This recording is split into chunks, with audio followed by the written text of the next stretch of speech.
I watched Disclosure Day last night, and the biggest takeaway I have is that this movie was absolutely not made for someone like me, driven by non-stop, hyperactive transitions and specific, bizarre lines from characters like a quoting nun.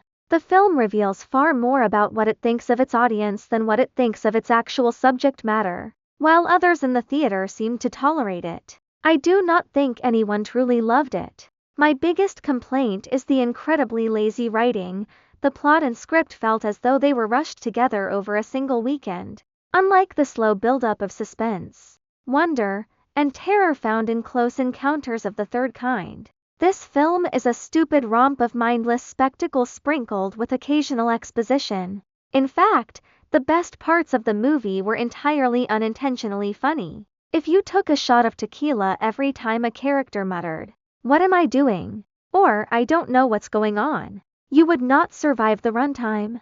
The characters only say these lines so they can avoid thinking whenever the plot requires them to blindly move to the next set piece. There is zero personal agency, personal struggle, or genuine reflection in this movie. No one grapples with doubt or possibility, and there is absolutely no character development. Instead, everyone plods along like puppets in an extremely predictable but agonizingly daft plot. Almost the entire film is just one long chase scene spread across various backdrops, populated by forgettable, unexplored characters. The protagonist is a classic, unearned chosen one, a mindless puppet who instantly transforms into an omniscient telepath capable of reading minds and understanding all languages perfectly.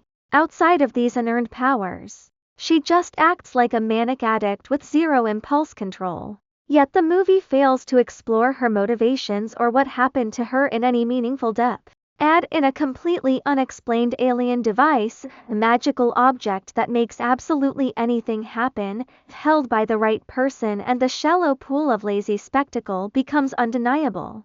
I actually laughed out loud when the main villain, who has dedicated his entire life to concealing these objects and eliminating loose ends, finally reaches the climax, plops down in a chair, and just gives up for no discernible reason. It felt like the writers themselves throwing their hands up in the air.